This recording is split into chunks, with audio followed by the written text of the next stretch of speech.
Yeah, when we look at the dividend space, we like dividends in general. Dividend-paying stocks have outperformed non-dividend-paying stocks, and it's an asset class that investors are increasingly looking at.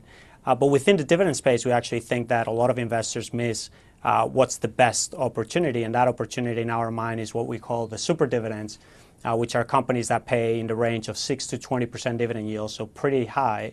And what we do is we build a global portfolio of these stocks and essentially look at some of the top 100 dividend-paying companies around the world, and we equal weight them in our portfolio, so 1% position in each one of those companies.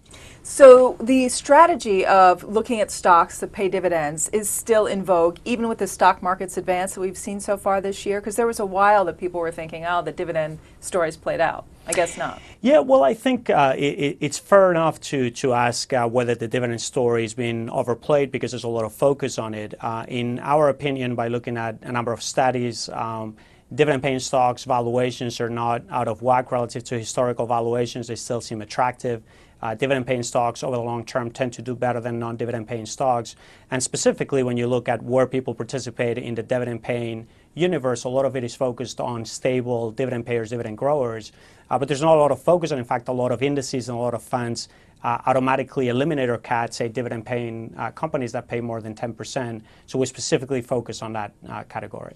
So some of the newer dividend payers, like an Apple or maybe some other tech names, would not make it into your ETF? They would very likely not make it. A lot of the companies that end up making it in the U.S., say, would be companies such as mortgage REITs or MLPs that tend to have very high dividend yields.